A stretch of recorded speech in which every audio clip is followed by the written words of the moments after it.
Hello, hi, and welcome to today's mini bootcamp business recovery. Woo, I've been waiting for this day to arrive. So this is the business recovery marathon bootcamp for 2024. This is going to be an amazing 2 days, and I'm looking forward to sharing some of the strategies that I really want to be able to show you what has been working for the larger organizations that have been, successful, should I say. So let's look at things. I hope everyone is doing well. I'm Christine Crowell, and I am the founder of the page, CEO Woman Entrepreneur, for example, and I've been in healthcare business now for 35 years, and I've been in business for 40 years. And I've been a business coach now. I've been a business coach for just over 10 years. Now, listen, I have been through three recessions in my lifetime. And I think it's so important that we learn from the past recessions that happened, so that when and if you get hit by a recession, that it's not going to affect you in your business. That, as a matter of fact, you'll be like the eagle and you will soar. You will run into the storm and use that storm to lift you up higher than you've ever been before.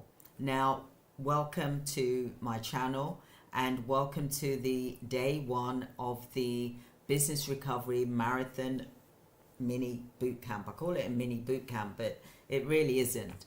It is quite a lengthy thing as well, and I want you to get as much out of this as possible. So hope that you'll enjoy this.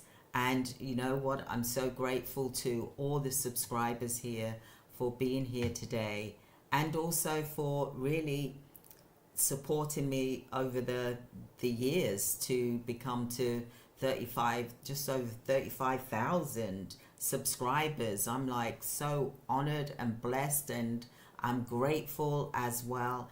And I truly believe that if we can learn from the recessions that happened in the past, that 2025 we can make it a remarkable year.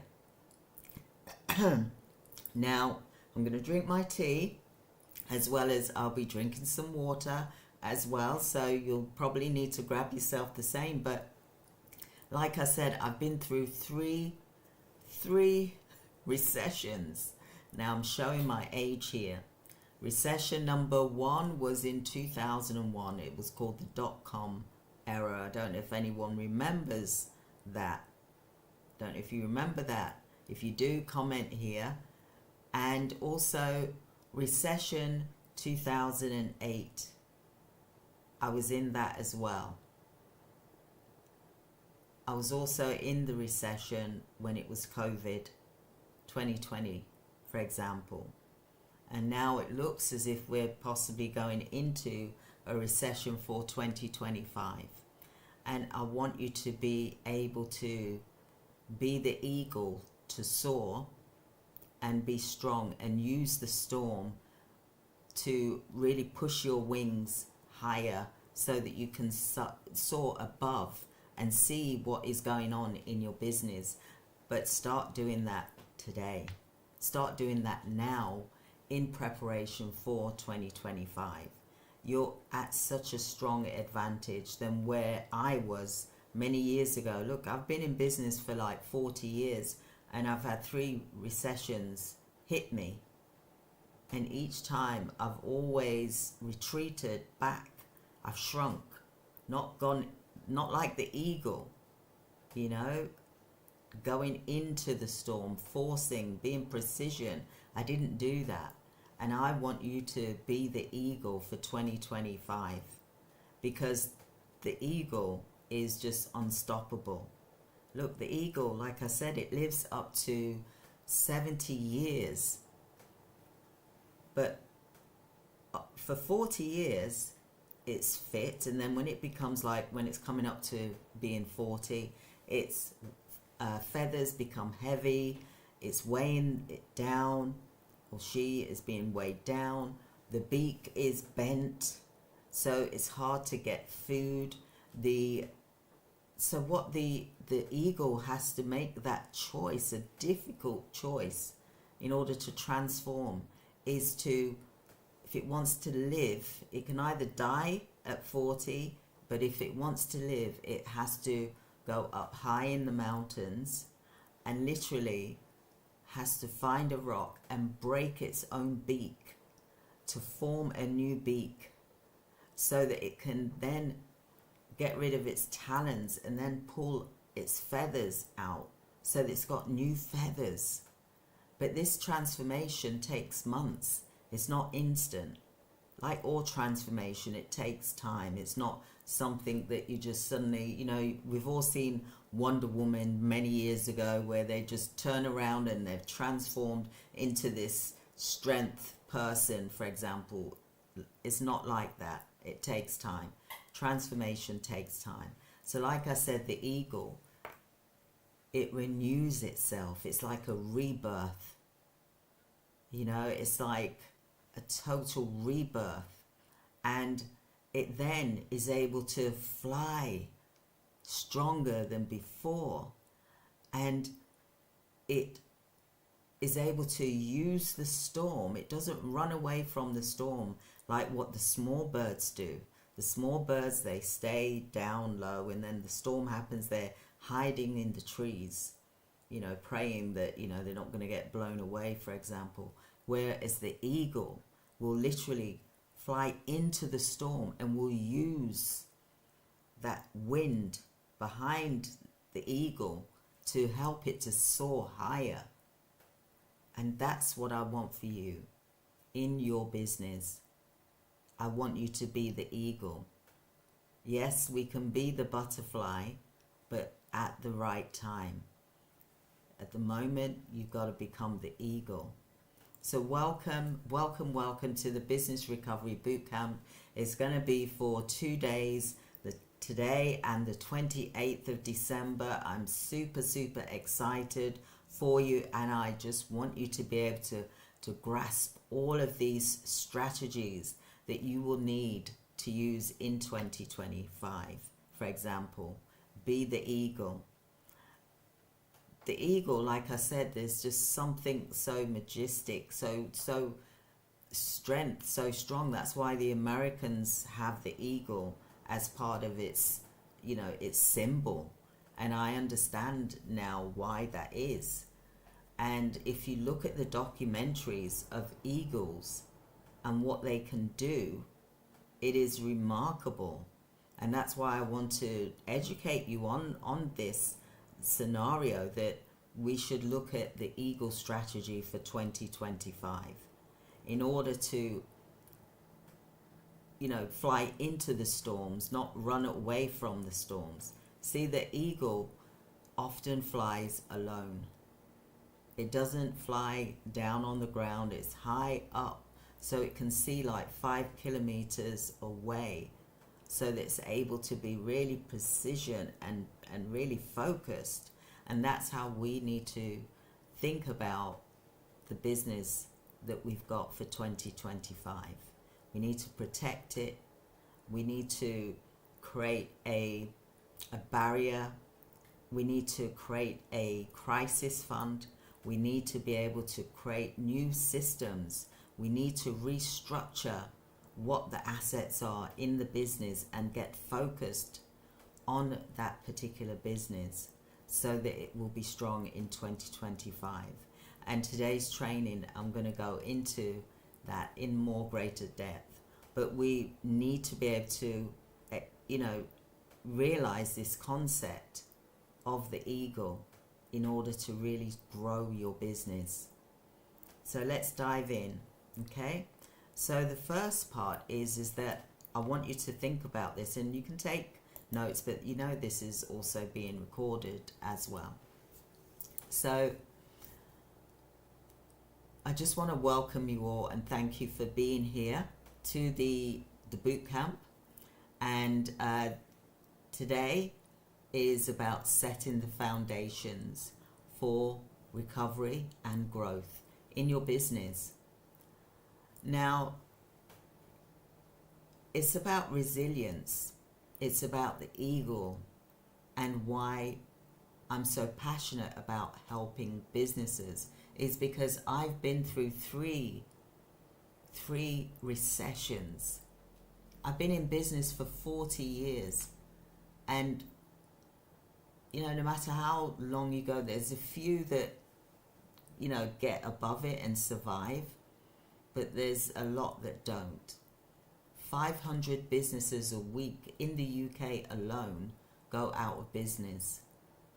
And I don't want you to be that statistic. I've been there, I've done it, I've had multiple businesses. Some were good and some were not good at all, for example. And it's about thinking smarter and working smarter and keeping as much profit as you possibly can.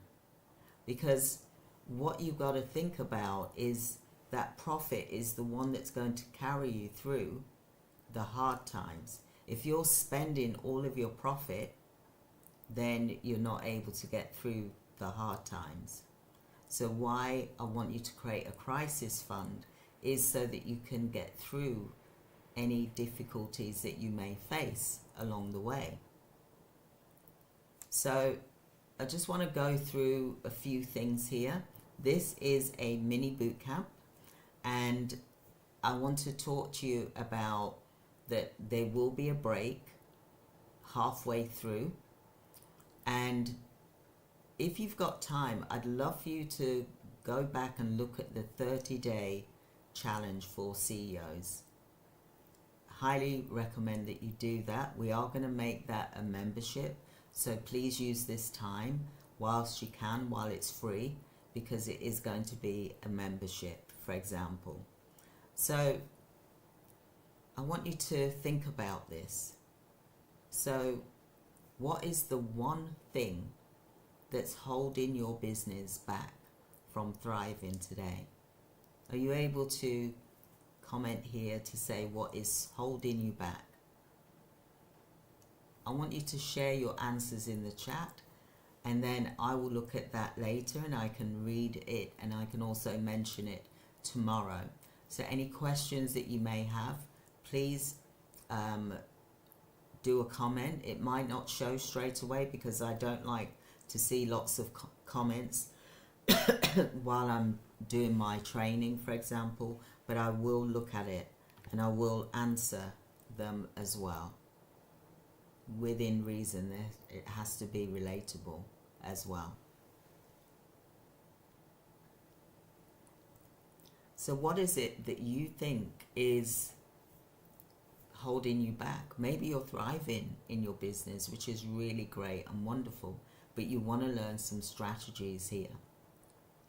So I want to encourage you to put your answers in the chat, for example, and I will try my best to answer them today, as well as I'll answer them tomorrow in the live as well.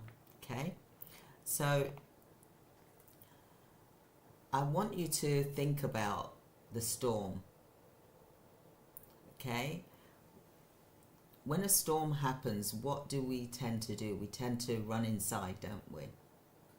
Most people do. Some people like the storms and they chase them, don't they? Because they like to see the feel, the air, there's a different type of energy, isn't there, when the storm happens? It can be scary, but it can also be exciting. So the eagle finds it exciting. So what the eagle does is the eagle flies towards the storm, and it uses the wind to push it so it can go higher and higher without using its own wings itself, for example.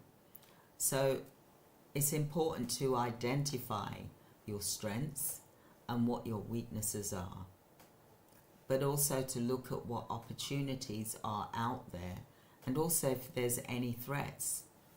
Look, the large companies like Macy's, Amazon, for example, Disney, they've gone through recession after recession after recession. they know how to cope because they've been through it before, and they've really created a great strategy for survival. So they continue, but they also look at what is same with the eagle. The eagle gets rid of the feathers that are old and the beak that is old because it's no longer serving them. It's actually damaging them, and they could die, for example. So we've got to also look at these weaknesses and turn them into a strength, or get rid if it's not serving us, for example. So I'm going to go through a SWOT analysis and the eagle's mentality here. The SWOT analysis, the eagle's renewal process, I emphasize with you how it recognizes the strength and it eliminates the weakness that it has.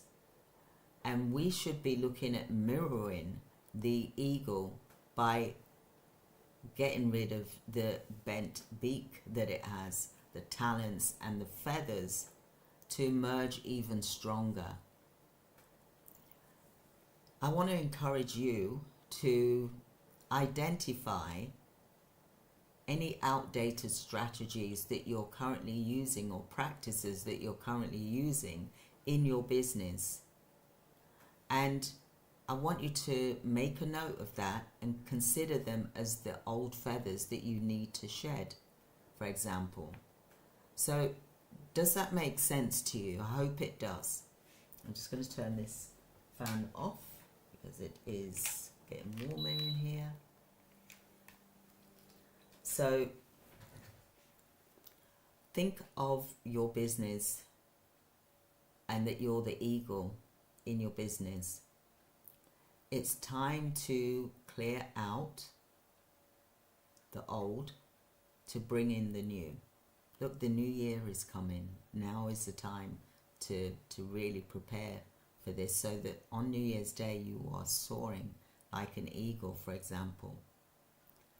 Look at how Macy's and Disney's, they restructured their business model so that they could focus on the items that was bringing in more revenue for their business. We got to think that way. We can't think small anymore. If we're going to survive 2025, we got to think in this way.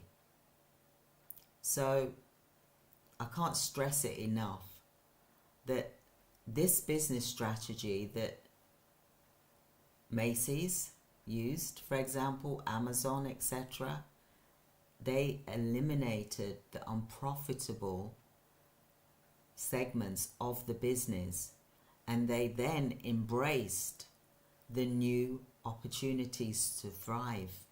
And this is what you need to do in your business. You need to look at what is not serving you, what is low profit, what is high profit in your business, and then you double down and treble down on that, so that you're strong when 2025 comes. This is what the big guys are doing already. Macy's, they've already, said that they're closing down 165 stores across America, for example, by 2026. But they're not closing down the big stores that are making good money, revenue, for example. They're not closing down 34th Street because that's one of the landmarks, isn't it? But they're doubling down on the products that's making the high profit. So they're going to be showcasing that more because they're going to be advertising that more. People are going to start buying more just because we think that there's this inflation, and people are still going to spend. People are still going to buy things. We're not going to stop buying things. So it's important for you to identify the strengths and the weakness opportunities, and to see any threats in your business. So in businesses, you need to have a recovery plan. I didn't realize this many years ago. I'm only just getting into it from when I lost a business, for example. Okay? You need to understand where you stand as the foundation for creating a path forward. What is your SWOT analysis? Is it a simple one? Is it a powerful tool that you've got? It should be a powerful tool that you use that helps you to evaluate your business, its internal strength and its weaknesses alongside external opportunities and any threats that you may have.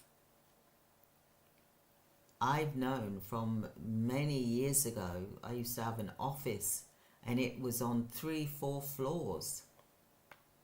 4 floors, and it was full of staff. I was wasting a lot of hundreds of thousands. I was wasting on wages. I would say probably about $250,000 minimum on wages a year wasted. That's not to even mention the taxes on top of that and all the other things that businesses have to pay for. And I didn't need to do that. I could have had a remote team, because there's been remote workers around for donkey's years. But why I did not think of that, I do not know. I could have used virtual assistants. We have a virtual assistants agency, and I know that that is beneficial for my clients and for yourselves, for example. And also we've got young apprentices that are going to college, that are the young people, they're getting these degrees, but they're coming out, they've got no work. But yet they can help you whilst they're at college, for example. And you're not, and there's funding out there that you can get as a business owner. So you're helping your community as well as helping, your social value for your company. You're helping the community, you're helping the workforce, and you're helping the young people they're our future. If we can't help them, what future do they have and what future do we have? So during the business recovery, what I want to talk to you in this mini boot camp is I want to discuss the importance of clearing the old practices that you've been using, because we've got to get rid of that. You notice the NHS, the government, they're all talking about AI, automation, telehealth, robotics. They're talking about how they can increase revenue but automate things so that it's not a drain on humans, for example. So you should not see that the AI and robots is replacing you. You got to figure out how you can learn to work with them so they can work for you, so that you can enjoy what it is that you're doing, for example. Look, I was there, I was thinking, robots, what's going on here? I remember going to see my twin brother when he was in hospital, and there was a robot. He was at Disney at the time, and he had a stroke, a heart attack actually. And at the hospital there was a robot running around doing checks, stat checks and all kinds of things, medication runs and things like that. There's a place where they're going to be good, but I think there's a place where they're not so good at the moment. But I think they're experimenting and trying things out. So we will see how that goes. But the governments are already investing billions, trillions of dollars into technology, into AI. And we've got to really look at how we can support the community in this way, because everybody is gearing towards that. We can't avoid it. You know, there's online consultations, there's AI who's doing the appointments and things like that. There's so many things there that we've got to really look at and not be behind. Otherwise we're going to get left behind. You'll end up being like the eagle that chose not to go up to the mountains and to transform and reinvent itself, rebirth itself. Because if the eagle doesn't do that, it will die. So the old part of you needs to die in order to embrace the new and become even stronger. So I hope that made a bit of sense, what I've just said to you. So what strengths do you have? What's working well in your business? For example, if you implemented virtual assistants or apprentices, for example, or do you have loyal customer base? These are strengths to leverage your business. What weaknesses do you have? What are you holding back on? What's holding you back from pushing forward? Listen, I've been there where there's been team members holding you back because they don't want to move forward with the time. So they're taking forever to do things. And you don't have that time. That's a waste of your company's money. When I introduced the software back in 2001, when my agency started and I was moving to the States as well to set up an American company in the States, and that's when the dot-com recession was happening as well. So what happened is that this software, I paid thousands, and I mean back then you would pay like, excuse me a minute, just wipe my eye, you would pay like 10,000 in one go for software, and then you'd have to pay monthly for this software for home care. If you wanted to do online meetings, you'd have to have like servers, you'd have to have a company that specialized in that internet, meetings online, and then you'd be paying like 1,000 to be able to speak to someone across the world. Whereas now, because of this technology that we've got Zoom, we've got Teams, we've got GoToMeeting, we've got lots of different meeting things that we can do without paying thousands just to have it done once, which is what I've done before. I used a company who was like able to do, like Zoom meetings, and I was in the UK and I was speaking to someone in America, a business in America, for example, and that cost me 1,000 just as a one-off meeting. So we've come a long way compared to how it was many years ago.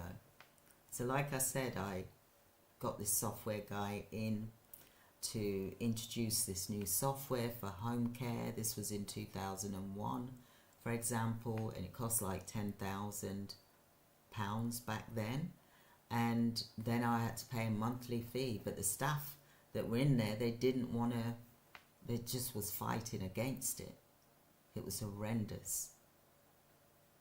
And I found out the reason why they were fighting against it is because they didn't want me monitoring how many clients that we had and who was paying for what and who hadn't paid, or those that did pay cash back then went into their pockets.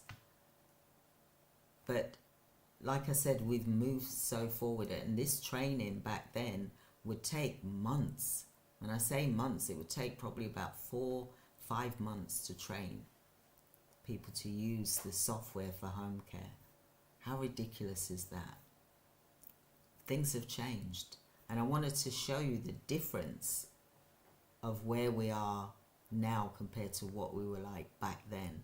So you're all very fortunate that you've got these opportunities right in front of your face. You just have to embrace it. So that was a weakness for me, for example. So that cost more money. So I had to have the software, then there was the staff members who were operating it, who were fighting against it because they didn't want to embrace technology, as well as 2 of the staff members was pocketing the money that was coming in, so they were frightful of that. They were also, that's when I found out that they weren't invoicing, 6 months behind invoices we was. 6 months. It's awful. And then the council was saying, well, if these invoices are more than 3 months old, we are not obliged to pay for those invoices. So I lost a lot that way as well. And then on top of it, the council, the contract that I had, which I understand, you know, I'll go into that in another training, what happened there. So think about how you can make your weaknesses your strength. Okay? Recognize the gaps, and you'll need to look at how you're going to address them. I mentioned in the 30-day, the CEO challenge here, you'll see it in one of the playlists here. Have a look at it, it's really good. So look at the opportunities that you can align with creating new revenue. Imagine that, create new revenue streams, or you target higher value customers. And I don't mean to be harsh if you're doing healthcare, for example, but you know, this is a business. Because if you don't, it's not a charity. If you are a charity, that's a different story. But you are in business and you're getting hit with the government, with taxes and all these things. You've got to cover it somewhere, for example, when you're working with councils for contracts. So look at these opportunities and align them with you creating new revenue streams, targeting high value customers, as I'd mentioned previously. So you could also do, for instance, subcontracting with large companies, or offering specialized services can turn your external market trends into advantages. So imagine you've got a client, you know, a couple of clients that have got very large contracts and you're subcontracting with them. Imagine out of the 20 clients that have got contracts, imagine if 5 of them were to use you as a subcontractor. That is regular income for you coming in every month, for example. Then you also focus on the higher value clients as well. You know, when I say that, I mean the services that you're offering, specialists, become more specialized. You have to do that. You can't be generic anymore. You've got to be the eagle and go high. You've got to be like the top, the creme de la creme. You can't be mediocre anymore. You got to be the best. You got to be world class. You got to offer the best service, so then you can command the correct rate for what you're offering, because there's certain aspects that there's a shortage, so you can offer that. Also think about what threats they are within your business. What potential threats are there? Like the economic downturns, the increase in competition maybe, which some of you may think counteract with the strategies like building for a crisis fund. You can start building your crisis fund now. Just 5, 10, 15% a month of what goes into your business needs to be put into a crisis fund. So this is where you're going to need to look at possibly letting some of your staff members go and focus on the apprentices, for example, or using a virtual assistant agency. Then that way you'll be able to save your 5, 10, 15% a month for your crisis fund. You've got to look at the whole picture for the company, not just one segment. You've got to look at the greater good for the company. And whatever isn't serving you, whatever isn't producing money for you, you've got to let it go.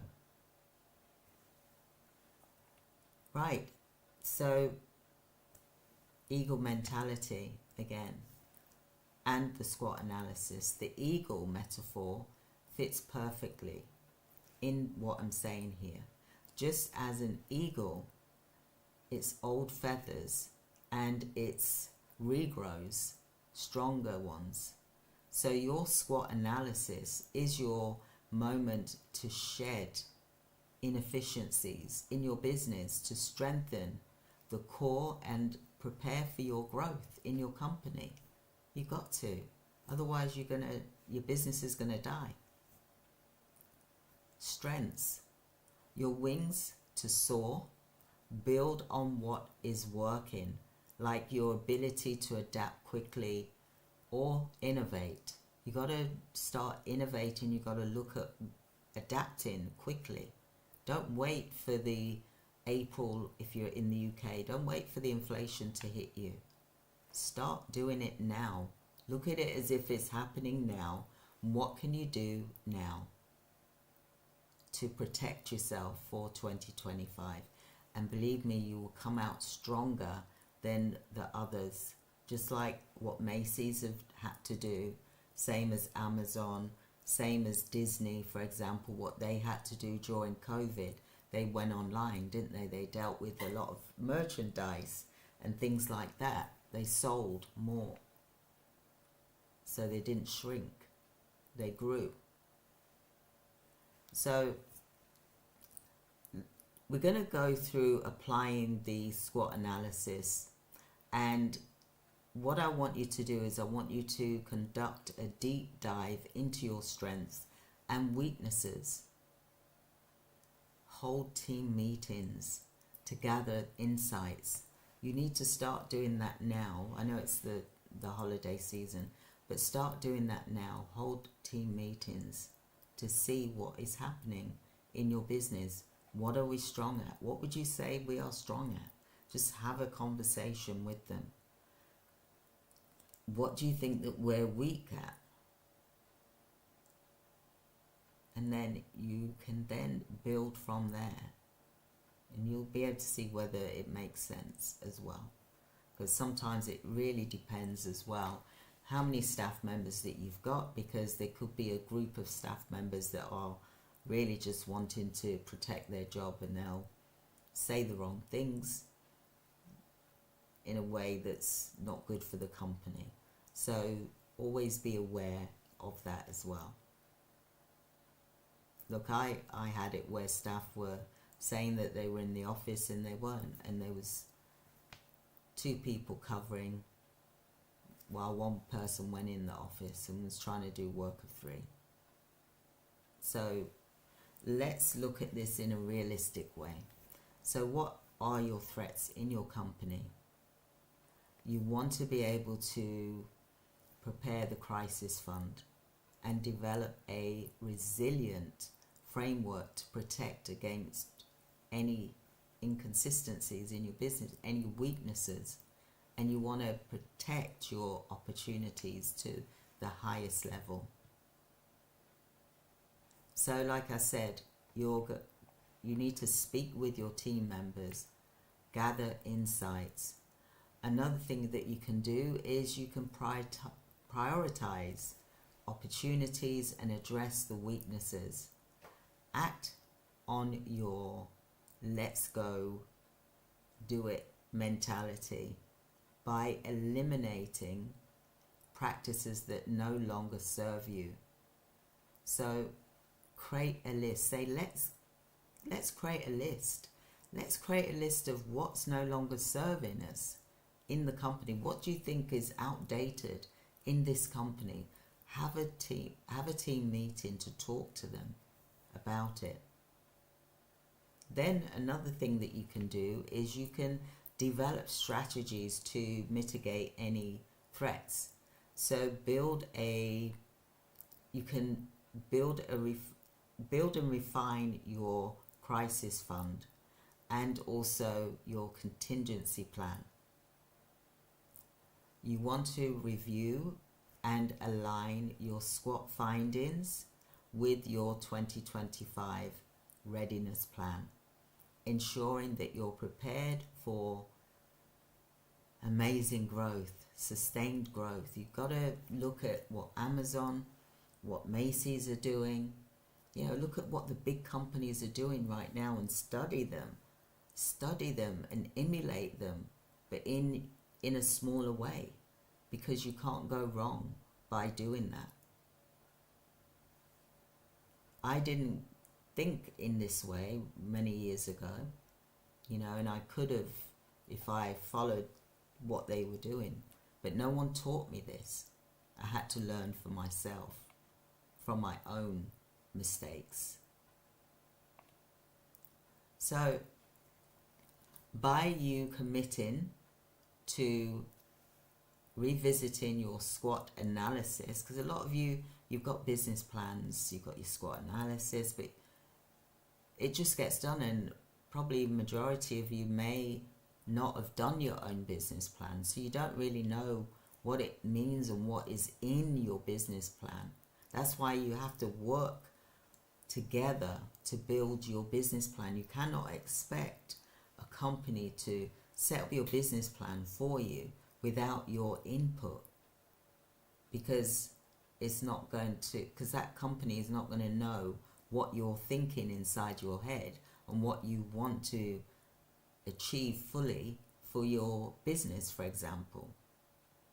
Okay, so revisit your business plan, look at it, adapt your strategies, and ensure that every discussion that you have aligns with your recovery goals and long-term vision. The tool that you have will be coupled with looking at the eagle's mentality, position you to not just survive but thrive as well. This is so important for you directors, or for those of you that's going into business, for you to be on this footing as the eagle right now. So I even talked about balanced scorecards. So your balanced scorecard is your crisis fund. You're building, for example, your crisis fund, and it's going to become something really amazing, and you're going to use that to save money in your business, so that when you are hit with a crisis, that you can get out of that problem. You can just pay it and it goes away. It doesn't become an obstacle. It becomes an opportunity for you to grow.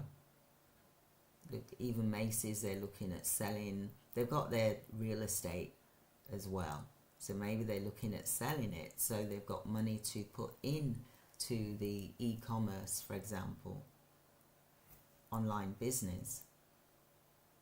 So your balanced scorecard, it is, for example, your business goals into measurable, and also what actions across the 4 perspectives: financial, customer, internal processes, and learning and growth. When combined with the strategies for building your crisis fund, it provides a resilient framework to navigate uncertainty and economic downturns as well. So I hope that that is making more sense to you, what I'm talking about, because you need to create a balanced scorecard sheet, but you also need to have a crisis fund, and that needs to build and work together in a consistent way that's aligned with your company's growth. And if you're hit with any challenges, you'll be able to overcome them because you've got this information beforehand. So you go, right, this has happened. Right, let's do this. Let's get into crisis mode. Let's look at this recovery plan. Yesterday I talked about the women that was in the war, the Black American women, for example, where they were delivering the mail for the army personnel as well as for family, for example. They had to create a strategy, and that strategy was that there was 17 million letters that was building up for years. I think it was 3 years, because I watched the movie last night, and I did ask for you to watch the movie if you get a chance to watch the 688 movie, for example. And they had to create a strategy because it was a crisis, but at the same time they couldn't read the letters properly. So the women had to work together as a team and work on their strengths in order to give input of how this mail can be delivered to their loved ones as well as to the army personnel, for example. And some of them, because the building that the mail was kept in, the bunkers or whatever they call them, they were being eaten by the rats, the letters were. So some of it was uneligible, for example. They couldn't read the letters, the envelopes. So they had to look at the location. Then they had to, even to the point where they were smelling perfume, because they knew the perfume came from a certain location, for example, or the fabric came from a certain location because someone was a specialist as a seamstress, someone was a specialist at perfumery, for example. They all had their special gifts, for example. There was special stamps which showed a certain location. So they were able to then create this map of where these letters could possibly come from, the location, to then start seeing where these letters belonged and who it belonged to. And yes, sometimes they had to open the letters, which, obviously confidentiality and all of that. But what were they meant to do? It wasn't going to get delivered otherwise. So they would open it, see if they could recognize the location, see if there was an address in there. And what started to happen was that the soldiers that were in the war were getting these letters coming through from the women Army Corps, for example. And they also was delivering to the families that the army personnel was writing to their families, and it really boosted the morale in the family and in the army and the families as well. And what started to happen was that these black women were treated with disrespect due to their race and also their gender, for example. And what happened was they started to get the respect that they deserved. It took a long time. I think it was in 2019 where Michelle Obama gave them acknowledgement. I didn't know about these women myself because it wasn't talked about. And yet it should have been brought up in history. I went to school in America. I went to high school in America, and I didn't hear about it then. And I should have done. I should have heard about it in the UK when I was at school, but I didn't. So it was hidden. But my point is that they created, through this crisis, they created the team of women, which was 855 women that were in the Women Army Corps, and they were black women, they were faced with so much discrimination. It was ridiculous. However, they still said, we have something to prove here. And no matter how difficult things get, we are going to make sure that this mail is being delivered. So I want you to take on that same persona. You know, they became the eagle during a difficult time. And you can also become the eagle. You've got to, you know, pivot and change your mindset to overcome the challenges. They lost few of their comrades, you know, and the American Army didn't pay for their burial, so they had to put money together to pay for their burial, things like that. But you've got to think in that way of being the eagle, no matter what it is you're faced with, in order to overcome that challenge. You know, imagine, you know, being faced with having to go into a room with, you know, putting on gas masks within a certain period of time, and you have to keep in that room with, and I know the army and, you know, the military, they've all been through that. You know, it's so difficult for all of them. But like I said, these women, they had the eagle mentality. All of them did. They stood by each other and they soared and they delivered the mail like they said they would do. They were given 6 months to do that, but they did it in 2 months. 2 months. So relating back to restructuring, the balanced scorecard, it helps with corporate restructuring. So what you need to be thinking about is your corporate restructure. I want you to explore how, like companies like Amazon, Disney, they strategically aligned their resources to remain agile and also volatile markets during that time. They were able to balance scorecard and align it with their principles. And I want you to do the same, for example. So I'm going to go through some of the financial perspectives that you need to focus on. And this is day 1 of our mini boot camp. So financial perspective is focus on the matrix that drive profitable cost savings. For example, revenue growth. Explore new income streams such as subcontracting with larger organizations needing specialized services that you can provide. Just as Amazon diversified with the AWS during the restructuring, for example, online. Cost management. Identify areas to cut unnecessary expenses and funnel those savings into a crisis fund.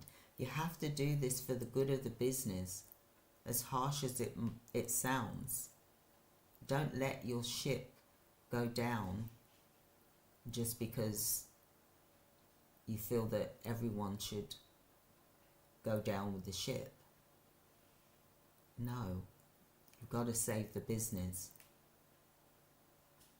So think about how Disney, how they approached its restructuring.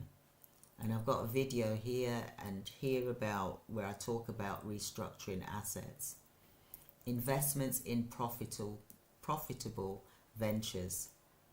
They were able to invest into profitable adventures, for example. When I say adventures, I mean ventures. Another thing that you need to think about is customer perspective. So evaluate your customer satisfaction and retention. Understand customers' needs. That can help you secure high-value clients who provide consistent revenue for your company. For instance, subcontracting with large organizations aligns with your services to their needs. And this also ensures long-term contracts and stability. I want you to just think about that for a moment. I want you to write this down as well, what I'm talking to you about, so it helps to sink into your mind more. Even if you are a manager, you don't necessarily have to be a business owner here. If you're a manager or an executive, you have to deal with all these things as well. So this is something that you can also bring to your organization that you're currently working with, for example. So evaluate your customer satisfaction, retention, for example. Understanding the customer's needs can help secure high-value clients who provide consistent revenue for your company, for example. Subcontracting again. With the larger organizations, they will align with your services to meet their needs as well. Think about your internal processes, your perspective, for example. You want to streamline operations by leveraging tools like virtual assistants, for example, which can, improve your efficiency and reduce your costs. For example, if you was paying an admin person, say for example, 20,000 a year, and they're doing 37 hours a week, why not have 2 part-time virtual assistants? They're doing 20 hours each a week, for example. Their breaks aren't going to be so long as what it would be if someone was working full-time for your company, because if they're doing, say, 4 hours a day, then they don't need that break, for example, apart from a 15-minute break, if you want to, if you choose to, whatever the law is in your location, for example. But imagine you're spending 20,000, whereas on this, if you're paying for a virtual assistant for 20 hours, say at a rate of, say, £10, that's, let me just do this.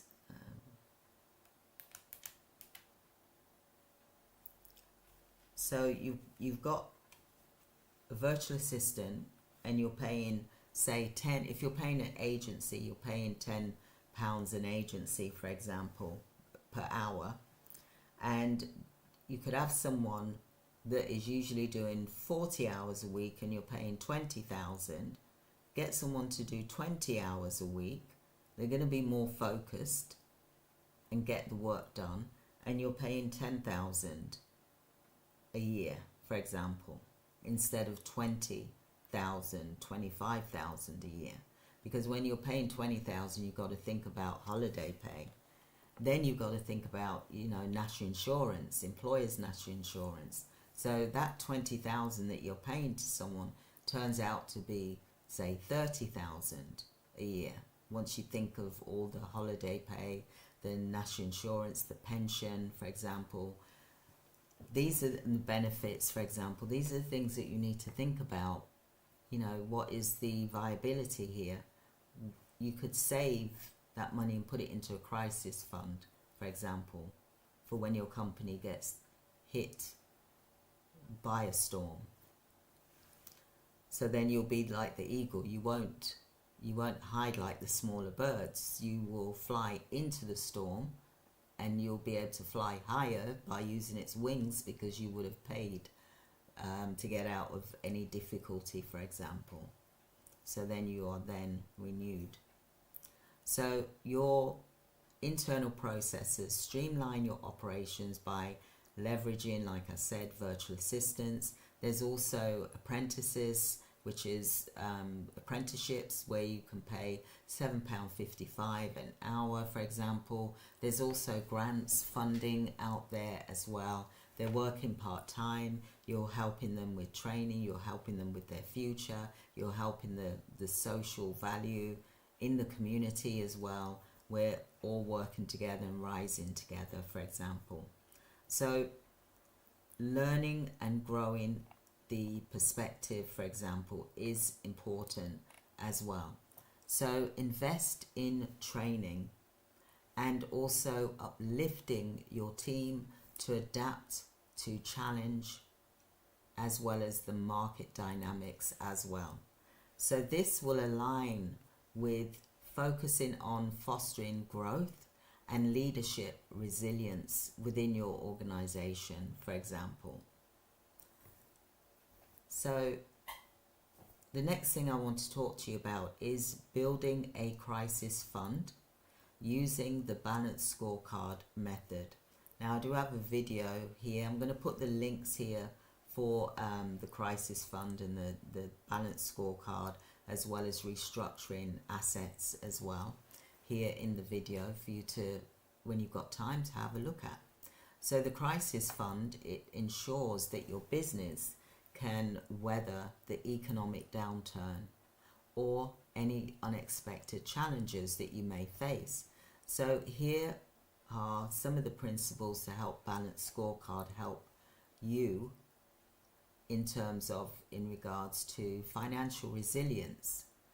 Allocate a percentage of profit to your crisis fund. This is a must. And base it on your financial matrix. For instance, aim to save 10 to 15% of your monthly revenue as a buffer. Do this. So if you're using virtual assistants, you're using apprentices for apprenticeships, for example, and you've had to lay some staff off that was no longer serving the company, that it's costing too much, and there's no financial gain, for example, then I would look at doing that so that you can then put money for crisis fund to save that money, to save the business, for example, because you never know when you're going to get hit with something. So financial matrix is what you need to have. Look at your customer loyalty. Engage with high value clients through personalized services, ensuring that consistent income streams will continue. Like, for example, you've got a client who is paying you $50,000 a year, for example. That's what you call a high value client, for example. There's different tiers, for example, but you can then say, right, okay, let me do 5 high value clients. So that's, $250,000 a year that you're getting with subcontracts, for example. That's how I want you to think about things. That's how you can get to a higher level, but also you're saving money each month for a crisis fund. So look at the operational efficiency in your organization. So you want to use cost savings from streamlined internal processes, like utilizing vetted virtual assistants. Like, we have a virtual assistance agency. They are vetted, they are DBS checked, they are ID checked, they are reference checked, they are trained for 8 weeks, for example, and we do monitor them as well, so that we know that the work is being done, and if the work isn't being done, then they have to go, for example, and we will also look at replacing a new person with your organization. So you have that reliability there of, and also we're also registered with the ICO as well, and we're registered with the GDPR as well to cover any any breaches, for example. So operational efficiency, use cost savings from streamlined internal processes like utilizing the vetted virtual assistants, like I said, adequate. You want to adapt for growth as well. So you want to regularly update your strategies based on your SWOT analysis and findings to keep your crisis fund aligned with evolving business records needs as well. So these are some lessons that I want to go through with you, is that if you're a small business or from the large companies, I want you to learn from Amazon. Check it out. Diversify its revenue. They diversified their revenue streams and reinvented their profits into scalable ventures like the AWS, which also became a critical component of its resilience. Disney, for example, they refocused on core strengths like content creation, theme parks, cutting back on less profitable ventures to strengthen its financial position. Look at Amazon, for example. Look at Macy's store. They're closing 165 stores, which is no longer serving them. It's not profitable. They're losing from it. There's not enough customers. I've been into Macy's in America, for example. I've been to the one in 34th Street. It's jam-packed, it's full. They've got high-end products people are buying. But I've also gone into the ones that are in the quiet towns, and it's like you're lucky if it's a third full. That is a loss of money. You're paying for this big building, you've got all these staff members, and people aren't rushing to get to the store to buy stuff. So that's why they're having these low price sales to get people to come in, for example, but it's not enough. So they've had to let go. They're letting go of these 165 stores by 2026, so they can focus on the online as well as the higher producing products, higher value products. Like Bloomingdale's, they're focusing on special themes and things like that. Same with like how Disney did as well. So by incorporating the balanced scorecard into your recovery strategy and practicing a crisis fund, you can too create a robust, adaptable framework. This approach, it not only protects your business during economic downturn, but it also positions you for a long-term success. Just like the eagle, because it climbed to the mountain, went up to the mountain and broke its beak and feathers were plucked out, talons, etc. It's now able to grow, to live for another 30 more years, and it's flying even stronger, and it feels renewed and it's stronger. And this is why I was saying about you as an organization need to look at franchising or a business opportunity of some sort, so that you can be an eagle, so that your business can grow without you having to do all of the heavy lifting yourself. And then you get a percentage each month from your franchises. And you can do it once your business has been running for a year, a number of years, for example. That is your exit strategy. That is your exit plan. Just like what I'm doing with the independent coaches. That is my vision beyond my vision.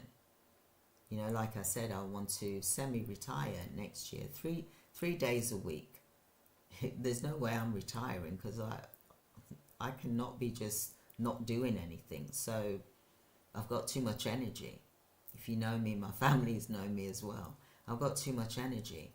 But I want to do 3 days a week next year, for example. But I will still be doing other things like my cooking shows, my semi-retirement vlogs I want to do. I want to travel. I want to show people the world. I want to visit places. I want to help other coaches to do what I do.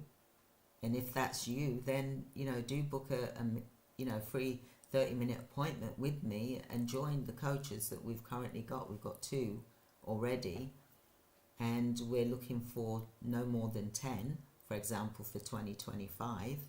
So we've still got space for 8 more. And what I also want to do is I want the coaches to be worldwide so that we can help businesses to thrive and to become stronger as well. So we're all helping each other to lift. We're all eagles, and we're going to soar together and fly. So by incorporating that model, for example, it will create resilience, and it will also give you long-term success as well in your business, for example. When I say coach, I'm not necessarily saying you have to be a business coach. You could be a health coach if you're a nurse. You can do all types. You can be a fitness coach. You can do all types of coaching. It's not necessarily business coach, for example. But that is what I specialize in, business coaching. And I've been doing business coaching for over 10 years now as well. Been in business for 40 years as well. And I'm global as well. So I know the UK and I know US, and I also know Cyprus as well as Canada as well. And Australia, I'm starting to learn about that. So our clients are worldwide as well as India as well. Okay, so resilience and overcoming challenges. Now, like the eagle, your journey of resilience is to inspire. And I want you to have the mindset to transform and to get strength in your business, because you're going to be faced with challenges. In 2025, there's always challenges in business. We all know that. But it's how we cope with those challenges. We can either shrink and retreat back, like the little birds do. Don't know if you've noticed that. Whereas the eagle will stand tall and it's in your face, for example, but it will soar high. It doesn't fly with the smaller birds. It's always high up and looking down. And when the storm hits, it doesn't run from the storm. It goes towards the storm because it knows that storm is going to push its wings higher, and it can fly higher and see more. So resilience and overcoming challenges. I want you to be able to do that. This is why I've been doing this training now for several months now, where I've been talking about resilience challenges, for example. So this is what I want you to think of.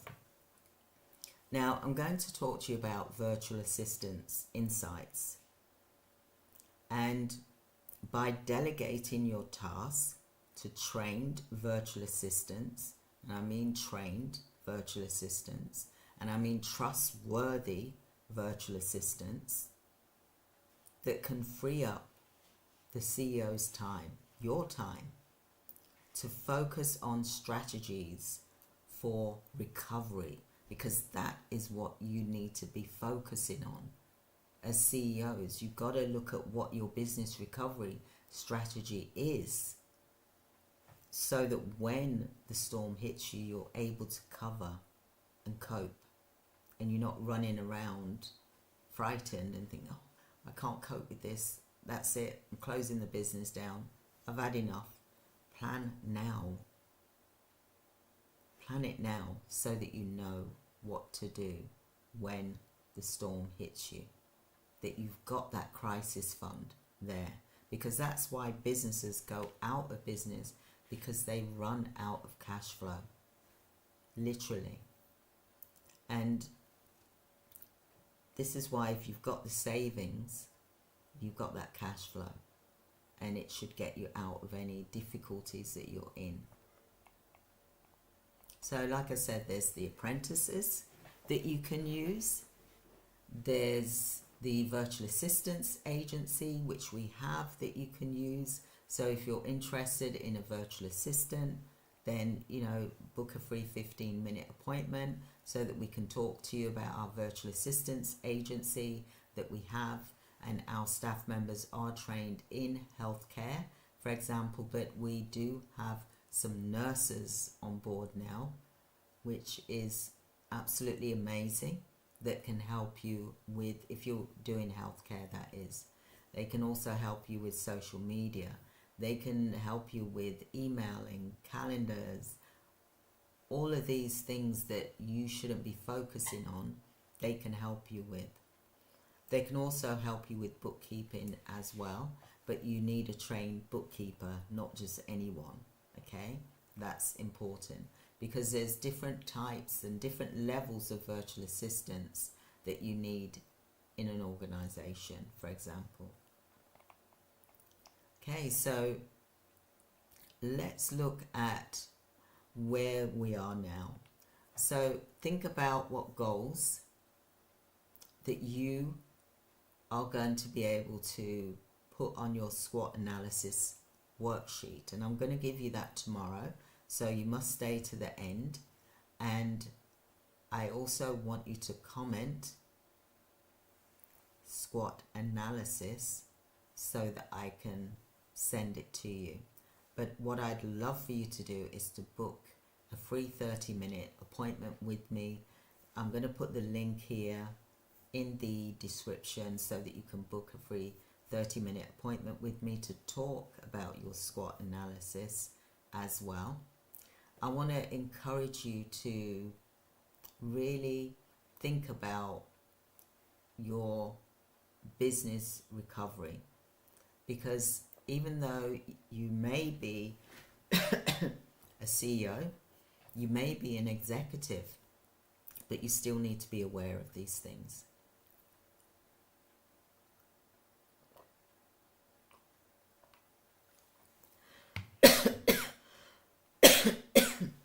Excuse me. Just drink my water.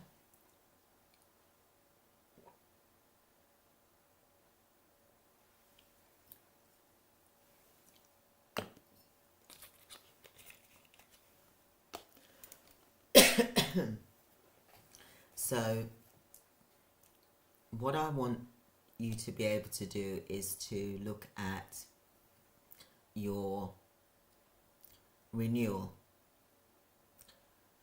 What is your renewal strategy for 2025? Again, I'm talking about the eagle mentality.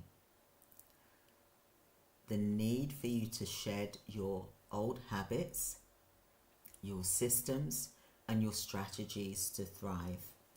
What is your concept going to be for renewal for 2025? I want you to write that down. I'm just going to give you a few minutes to do that.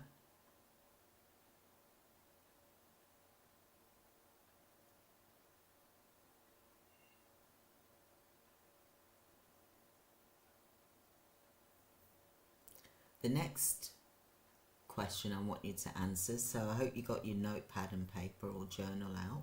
For example, the next one is identify what no longer serves you. What business practice do you currently do at the moment that hinders your growth? What do you feel that is? What is the outdated technology maybe that you're currently using that's ineffective? What marketing strategies are you using? I'm changing my marketing strategies. because I know the one that we've been using is now becoming a bit, kind of getting to becoming outdated, for example. So what team members do you have?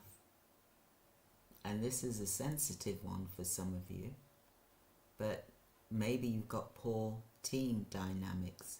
Listen, I've been there and I've had poor team dynamics, and I've had to let go, literally, because it wasn't serving me. And that's why sometimes people leave.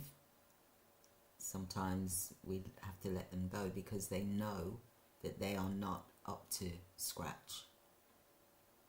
So you, for 2025, facing the inflation, facing the economic downturn, you have not got time to be putting up with poor performance, poor team dynamics. Sometimes you will notice that there's a team member that really, you think that they're doing well, but they're not. It's because the other team members are sticking up. They're doing stuff behind the scenes. You'll even get this with managers and supervisors. I've had it where they're doing the work, but actually it's the team members that are doing the work for them because they don't know how to do it. So they're getting other people to do it. They're hiding behind other people. But they will get found out.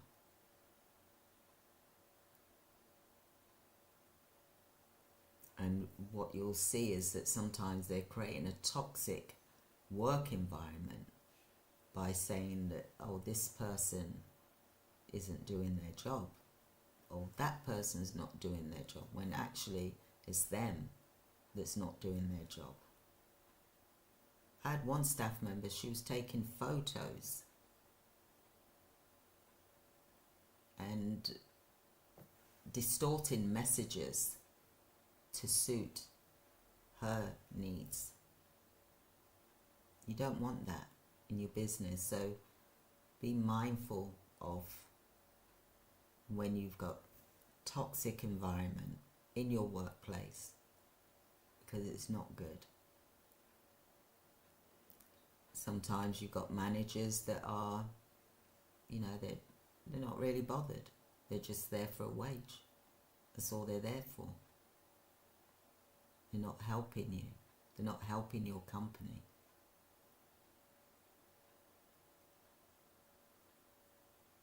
And that's quite sad, because if you take someone on as a manager, or you give someone the role as a supervisor, you expect them to do what they've been paid to do. And sometimes managers can be, how can I say it?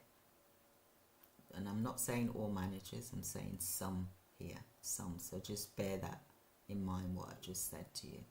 Some of them can, like I said, blame others when they're the ones actually at fault.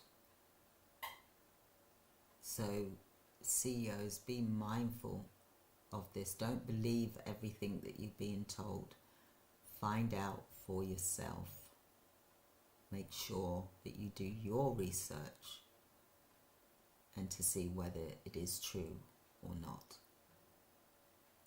So you want to be able to identify poor team dynamics, because that's going to affect your business, literally, financially.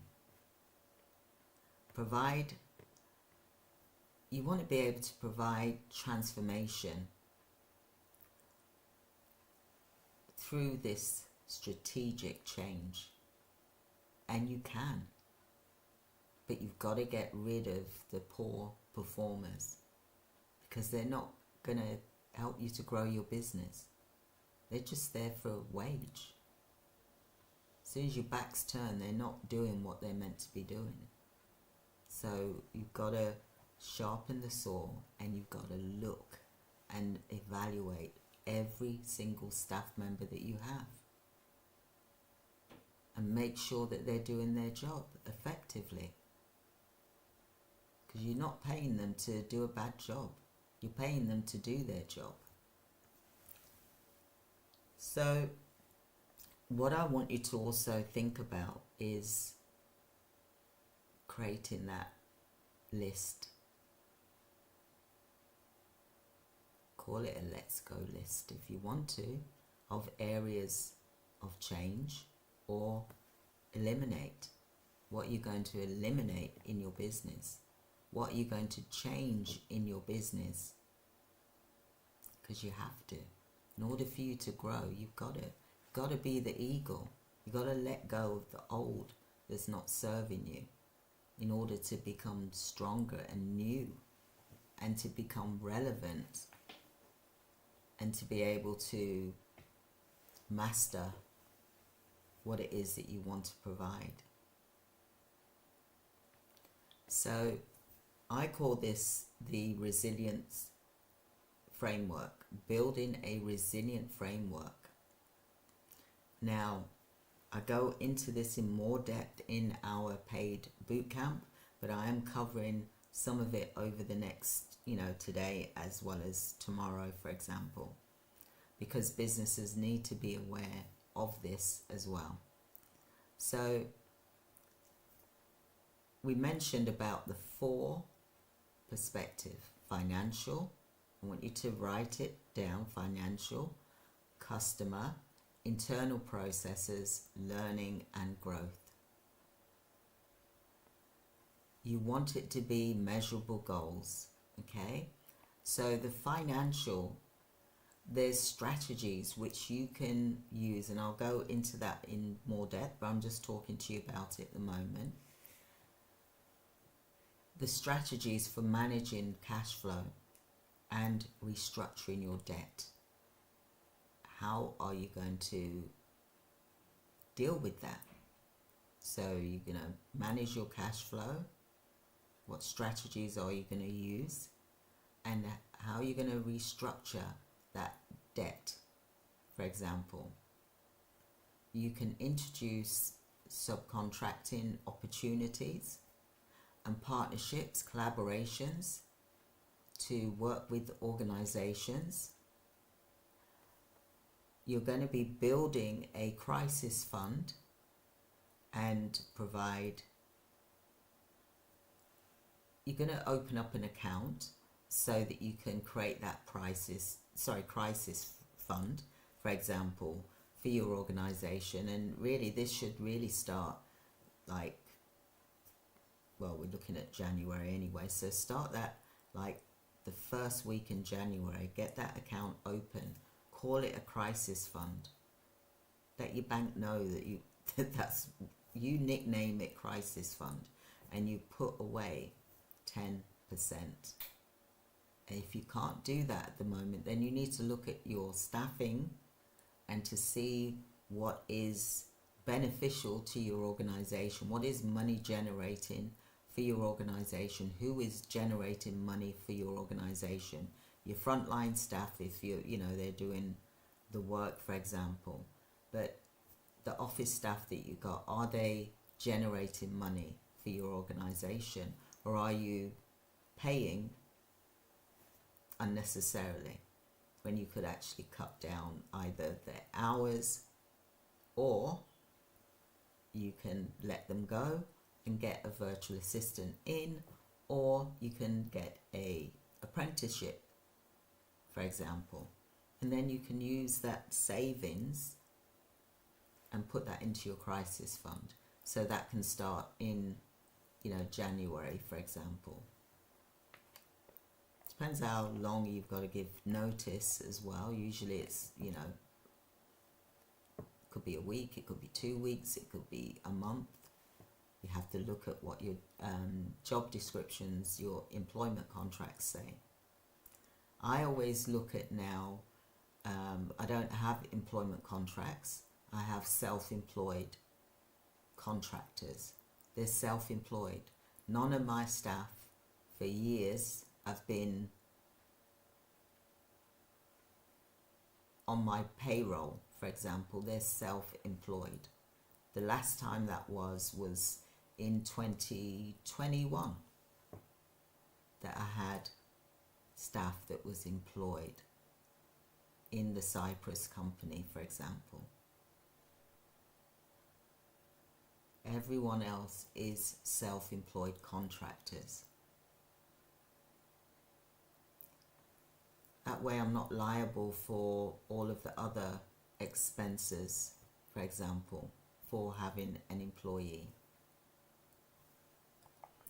So I've just provided you with some examples there, and I'm not saying this to be harsh, I'm being real. You've got to think strategically, you've got to think this company needs to make money. This company needs to save money as well. It's not just about making the money, it's about saving the money as well, okay, for crisis. And you could even look at possibly giving yourself a pay rise as well. So we're going to look at you creating your balanced scorecard, and it is tailored for business that is doing recovery. Okay, so tomorrow we'll be going into that because I want you to be able to learn a bit about it. I'm not going to cover everything that I would cover in a paid boot camp, for example, which starts January the 7th, 8th and 9th, for example. This is going to cover a small piece of that so that you understand a bit about what that is. So what I want you to do is I want you to be prepared for being strong in your business for 2025, and that is by you setting goals, setting your vision and your goals. So the importance of forward-thinking leadership is what you need to have as a CEO. So what is your vision and what is your goals for 2025? Write that down. I'm just going to give you a few minutes to write that down so that you're able to really be focused and write it down so that you know what it is that you want for your company. Because how's your staff members going to how's your staff members going to do what you've asked them to do when you haven't been able to tell them what it is that you're looking for this particular 2025? Okay, so I'm just going to let you write this down.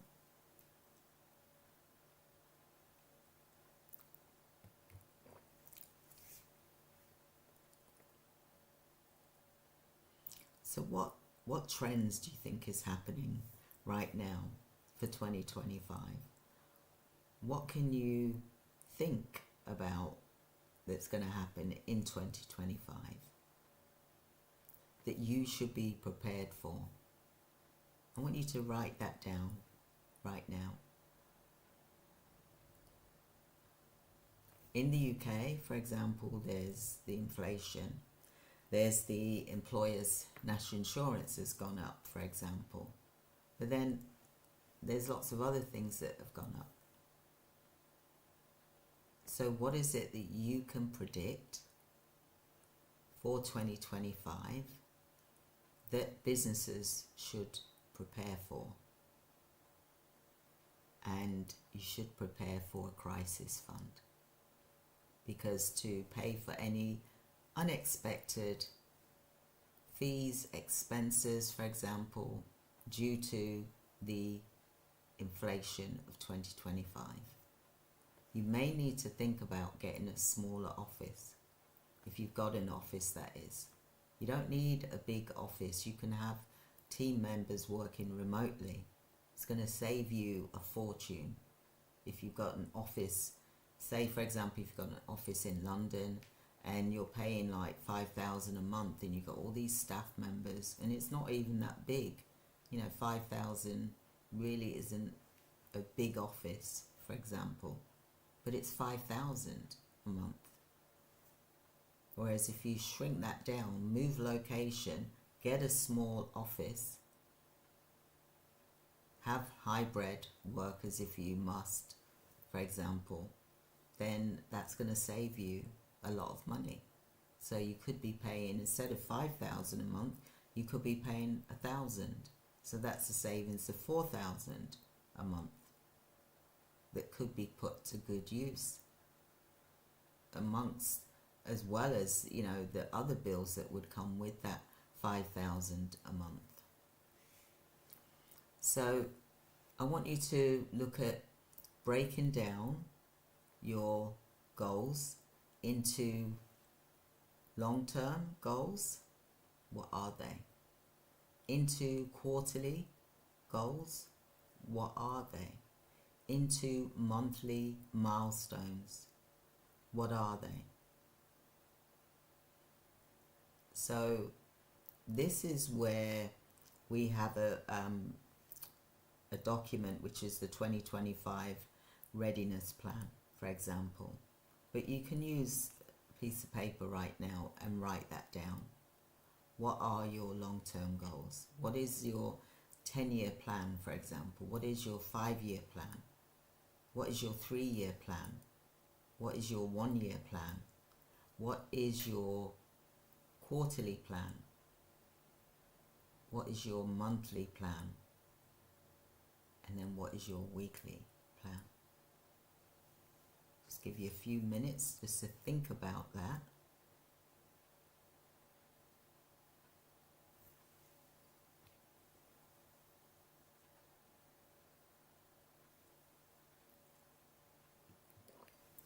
I hope everyone's on here.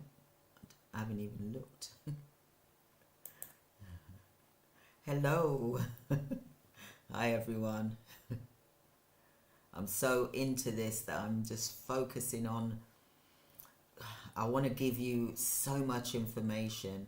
I have seen what these big organizations are doing, and I am working with one large organization next year and as a coach, but I really want to share this with all of you, because we can all do this. We really can. We just gotta spend this time and use it to really propel ourselves, because we are eagles, all of us. We just gotta push through that pain barrier, not retreat. Because you notice the little birds, when they're in the tree, and as soon as the wind, or as soon as you walk past them, they fly away because they're worried. They hide in the trees. Whereas the eagle, when that storm comes, it loves the storm. It embraces the storm. And it climbs and it soars high. And that's what I want for you. Like I said, I've been through 3 recessions. 2025 comes along, it could even be the 4th recession. But it won't be a recession to you if you do the crisis plan. If you create a crisis fund, create one. In January, it's urgent that you do this and start saving, starting the end of January. But you've got to look at who you have within your organization. If you're new, then you're really in a strong position here. Very strong position. But the big organizations, they've got thousands of staff members, and they're having to deal with all of this that they've got to deal with. Business recovery, restructuring assets, and they're moving even now. Even it's the holidays, they're moving, they're fast. They're not messing around, and neither should you. So let's look at the concept here you've written down what you are going to do, your quarterly, your yearly, your weekly, your monthly, for example. Then you've got your 3-year, then you've got your 5-year, then you've got your 10-year plan. Some of you may be even thinking about, what is your exit strategy? Are you going to sell the business, or are you going to do a franchise where the business continues and you've got a legacy and it will continue to make money, and then you've got a legacy to give to your loved ones, for example, but put it in a trust as well, okay, so that things are protected. Okay, so prepare to be strong. Okay, you want to create your roadmap, break it down, long-term goals into quarterly and monthly milestones. This, like I said, is the readiness plan that we have for 2025. But what I want you to do is I want you to create an outline of your 2025 goals from what I've just said to you. Okay, I want you to also share what your goals are in the chat after this event. You'll be able to do a comment, and then I'll be able to see the comment, and then I can respond and make it public, for example, and respond to your comment as well. Because if you've got any questions, then please do put them in the chat. If you feel okay to do that, then I will answer those questions tomorrow for you as well. Okay, so the next thing is that I want you to think about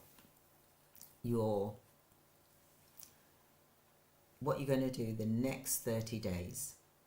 Okay, I know the new year is coming on, but what are you going to do the next 30 days to apply today's lessons? It's important that you create daily habits for sustainable growth in your business, for example. So you need to create a 30-day plan. Create a 30-day challenge. What I want you to do with this challenge is I want you to structure it in a way that's going to be daily tasks, focusing on reflection, action, and accountability. So as you're introducing all of these things into your business to prepare for if and when the crisis hits you, you need to have daily tasks that you're going to focus on in your business to create this plan of action and accountability. So you've got to list the things in your business, like your operations, all of your operations, all of the things that you do in your business. You want to list all of them, and then you want to put them into categories. What you must have, what is in the middle, neutral, I'm not sure about that, what is not serving you, because that's an instant, cross, for example. Okay, so what I want you to do is write it all out. What is your action plan? What is your operations? I explained to you that we have like self-employed contractors, so that way we're not tied, for example. But one example of us saving money was that we had too many phones. When I say too many phones, probably about 20 phones we had that we were paying for monthly. But the staff, the contractors weren't using the phones. And we were paying £55 per phone, which is a lot of money. And then they're not using it. So this 55 times 20, that made it was 1,100 a month paying out for phones that weren't being used. It's a lot of money. That is part of a crisis fund right there. So what we did was about 2 months ago, we reduced it down to, we've just got 4 phones because people weren't using it. They would email, but they weren't using it. Same with our Microsoft that we had. You know, you got licenses, but why do you need the number of licenses that you've got? You need to check that as well. Those are the first things you need to go into with your operations. What equipment is it that you're paying for that you don't even use? So we were able to save, like, I think it was about 250 a month on Microsoft licenses, for example. That was a savings. Then there was the telephones as well. That was a savings as well. Then there was lots of other software that we weren't even using. And we had too many people on the licenses that we weren't even, you know, the numbers of seats that we weren't even using because it was per person. So we cut back on that. We've cut back on a lot of things. But you imagine what that cost is year after year after year after year. It's like you're paying treble taxes, paying treble money out that you don't need to, that could go into a crisis fund, that could be put to better use for marketing purposes, for example, to help you to get clients. So what is it that you're paying out for monthly that is just huge? When you look at, some of you could be wasting £5,000, £10,000 a month, or even dollars a month on things that you're not even using because your staff aren't implementing it, they're not using it. But yet you've introduced it because you wanted it to be introduced, and maybe the manager hasn't ensured that it's being used, for example, and so on and so forth. What is it that you're paying out for that you can say bye-bye or give notice? Give notice. Same with your office rent. Give notice. Give notice and say, I don't need this. We can work remotely, for example. You can have virtual assistant agency that we have, or you can have your team working remotely. They want to be at home. But maybe give them part-time hours. Rather than, because when they're in an office, I'm not being funny or anything, but how many times do you see people standing at the coffee and tea machine chatting away, and they've wasted 30 minutes to 45 minutes, or even possibly even an hour. And if there's 5 people there, that's 5 hours you've paid for, and they're not doing any work.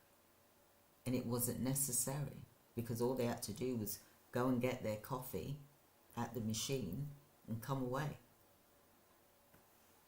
5 minutes. But yet they've been there for almost up to an hour because they're chatting away. And yeah, it could be about work, but how much is that really work and how much is it conversation? Or maybe they've gone out for a cigarette break in a group. And then you've paid an hour for everyone to be out having a cigarette, for example. I'm just pointing out some of the things. I'm not having a go, I'm just being real and I'm being truthful here from what I've seen and noticed. So you can have reductions in your business that's going to help you to save your company, as well as save the team members that are willing to put in the effort and produce money for your organization without you losing and, you know, bleeding money left, right and center unnecessarily. Check if you've got teams, check in your teams to see how many staff members that you've got, and then I want you to look at the calendar that's in Teams to see what meetings that they're having on a weekly basis. See what emails are going out.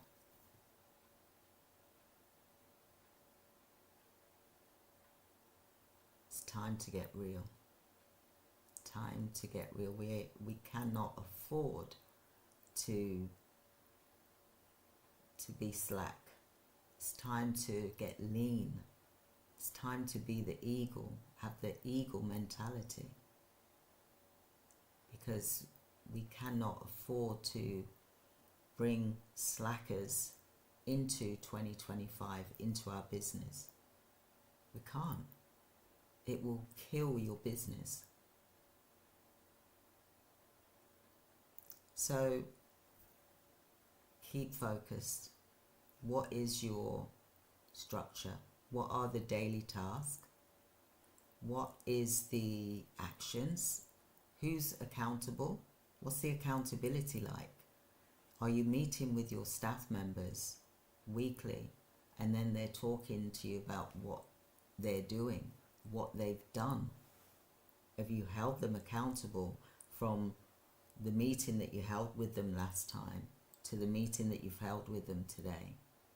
Have they done what was the company's goal for what they were responsible for, what they were leading in the team? Have they done it? Or have they not done it? And if not, then why? Why is this not done? Why has no one come forward to tell you that this has not been done?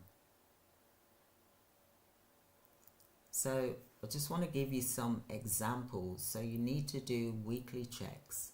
You've got to do progress tracking. You've got to track what is being done. They've got to provide you with a report. You want an end of day report. And whoever is managing them better be looking at that end of day report to make sure it really is being done and not just a copy and paste exercise of what was the same the week before, or the week before that, or the week before that. Don't be fooled. CEOs, don't be fooled. So some examples of daily task is you want to conduct a team meeting to share new recovery goals. Hold meetings. You have to, you literally got to start holding meetings daily. Just a quick 10-15 minute, just to make sure that everybody is on track with what you have set out for as your company's goals. Because if you don't, then you will see there could be a problem. And if you didn't pick up on it, then it could be too late. Okay? So you got to ensure that your team members are holding themselves accountable. You really don't have time to be checking up on them, micromanaging like they're children. They've got to do what they're meant to do and make sure it's done right. They've got to care about it like it's theirs, because they're responsible for it. Because it's not fair to you. You haven't got time to be checking to make sure everything is tickety-boo, for example. You haven't. But if you have to, you're going to have to. and let them know that you are. Because you mean business. You want to soar, right? You got to be the eagle. The eagle is high up and watching from 5 kilometers down. They can see everything. And that's what you've got to do. You've got to be that eagle. So the next thing is that you should be looking at doing audit of the expenses and to look at any cost saving opportunity. What are they spending out on? What is it that you, if you've got an office that is, what is it that you can cut back on? Do they need to have that expense? So again, revisit your, I'm going to call it let's go list. Revisit that and take action on those items. It's so important that you do this for your strategy for 2025. CEOs, you got to get laser focused. You got to be precisioned, just like the eagle. You're the eagle in your business. So I don't mean to point like this, but I feel so passionate about it, for example, because I don't want you to get into difficulty, okay?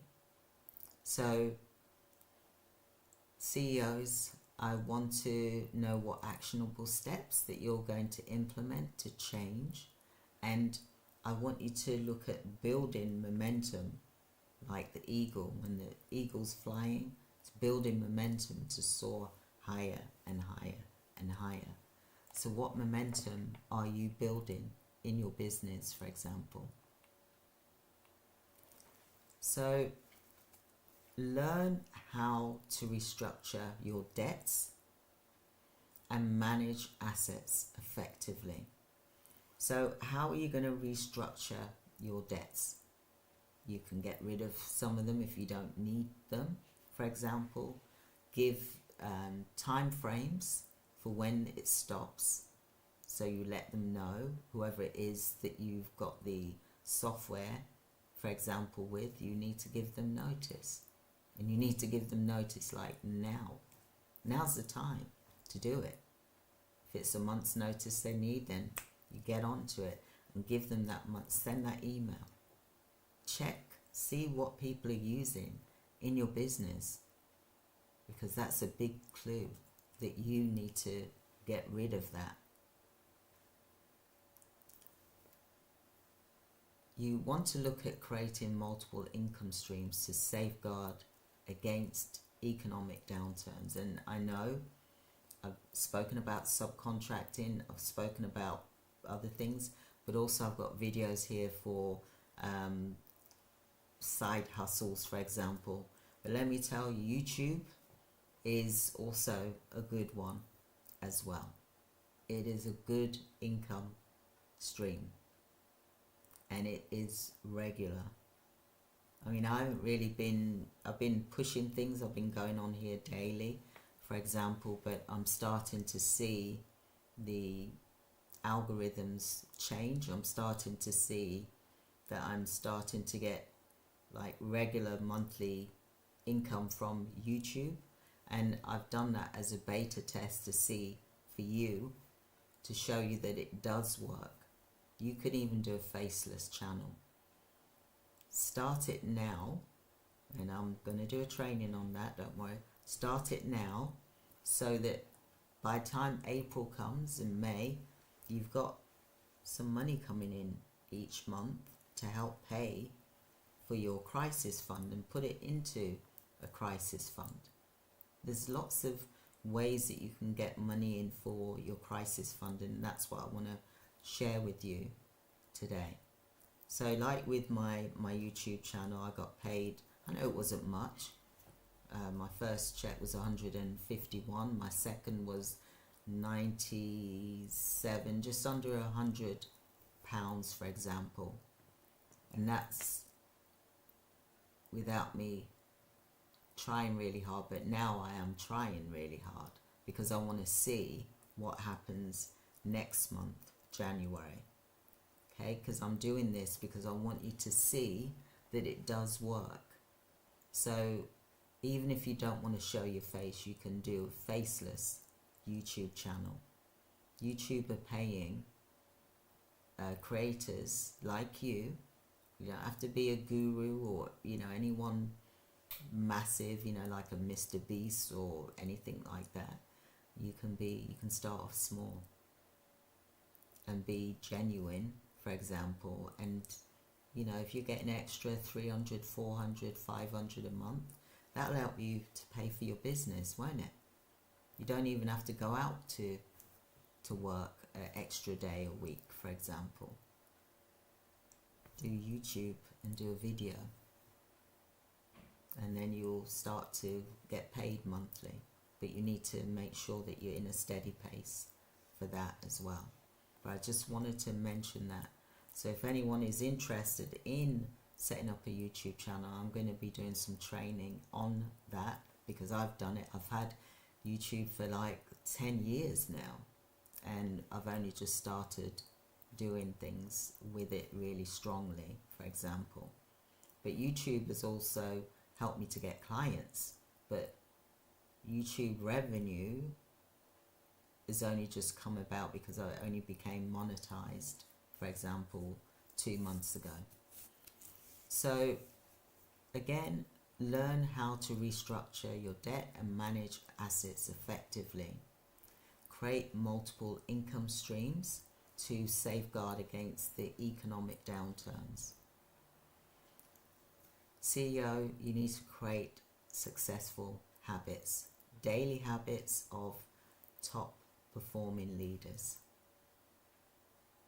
Develop routines that's going to help you to prioritize and focus, and to help you with decision making as well as resilience as well.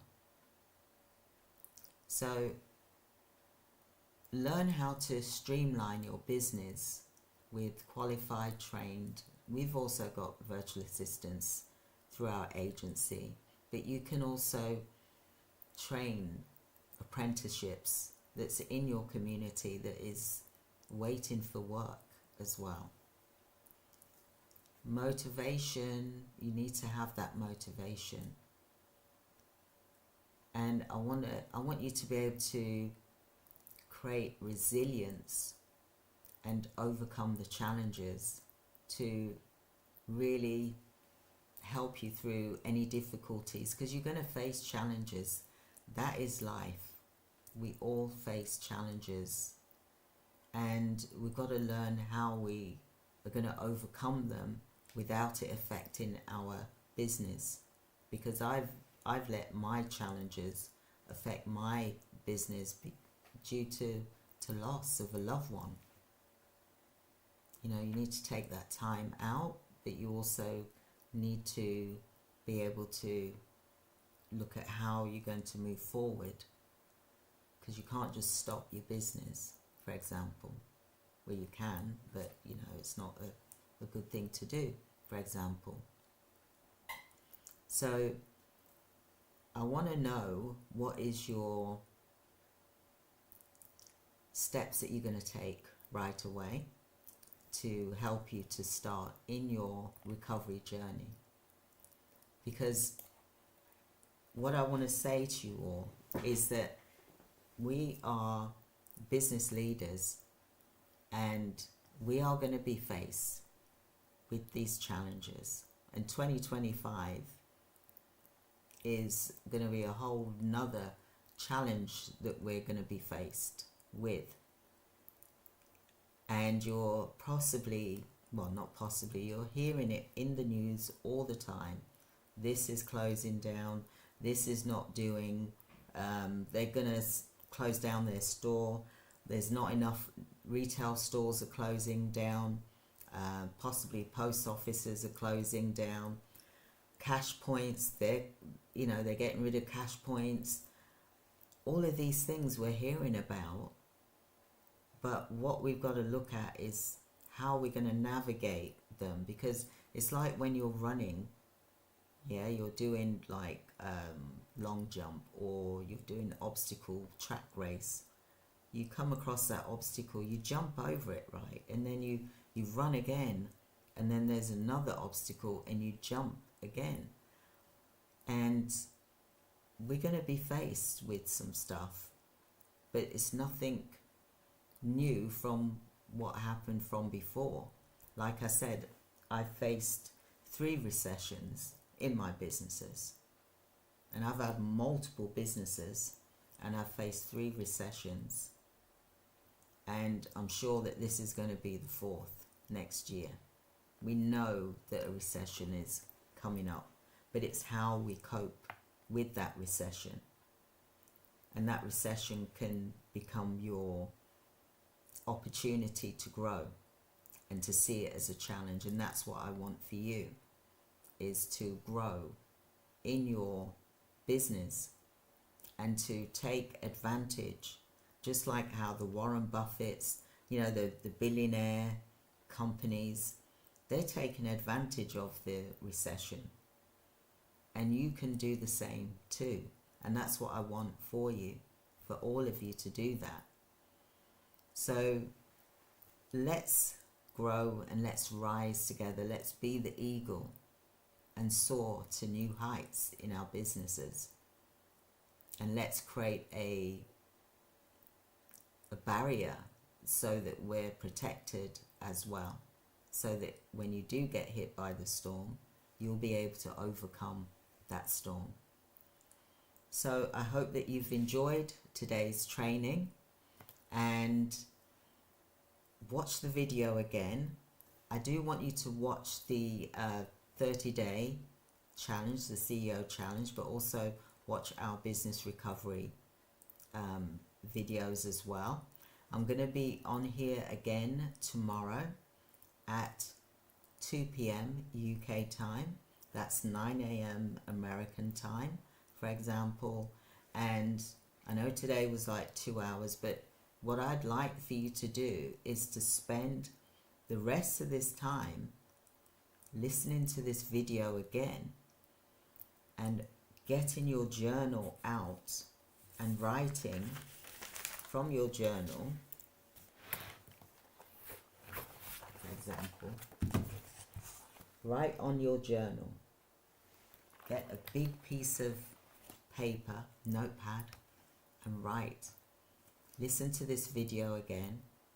Write down what it is that you need to do in your business so that you can thrive like the eagle. So thank you so much. Thank you for your likes. I really do appreciate that. I really, really do. And I want to be able to help you as much as I possibly can. So like I said, I will be here tomorrow at 2 p.m. I'm going to be shooting some more videos again tomorrow as well. And if you did like what you heard, please do like and subscribe if you haven't done so already. But please join me again tomorrow, because you're going to get a free gift tomorrow. And I'm going to really go more into restructuring your assets, and also to look at your balance scorecard as well, which is really amazing. I learned the balance scorecard in 2017 when I was in 2017 when I was in Tony Robbins' event. There was a gentleman there that specialized in balance scorecard, and I've got his DVDs. I'll show you tomorrow his DVDs. I learned so much about operations in your business, and he basically said, we shouldn't be paying dumb tax and things like that. But what we need to do as business leaders is to really look at what we're really spending out on, and to be lean. Be lean. Don't waste that money. Don't waste the money. Use that money to save for, we always say it, for the rainy day, for example, so that you've got that money to cushion you for when you need it in your business. So thank you so much for being here. this evening, and I've really enjoyed speaking with you all. I hope that you've enjoyed the training today. Tomorrow is going to be longer, by the way, so it will be 4 hours, 4 hours, because I'm going to do a 1 hour break, for example, so it will be 4 hours. What I want you to do is, if you can, listen to this video again, and what I want you to do is make some notes, and then I want you to put in the comments anything that you got a question about what I've talked about, so that I can answer it tomorrow for you as well, whilst I do the training for the business recovery, because this is a marathon that you're going to be going through in 2025, and I want you to be like the Navy SEALs. I want you to be like the military, how they, and the Marines, and how they, you know, prepare for duty, for making things happen, like the 6888, the Women Army Corporation, you know, the black females that was there delivering the mail, for example. They were focused and they achieved their goal, and they achieved it with precision in the end, and they delivered it within 2 months, not 6 months. So I want you to have like a 3-month plan here to have your crisis plan funding, and then you're able to support for when things go wrong in your business. So thank you so much, everyone, for being here today. I really appreciate you, and I've really enjoyed being able to do this training with you, and I look forward to giving you more insights tomorrow. And I want you to be able to be strong, just like the big companies that are doing extremely well, like the Macy's, like the Disney's, like the Amazon stores. I'm just giving a few examples here. I want you to be strong like them. So thank you so much for being here today, everyone.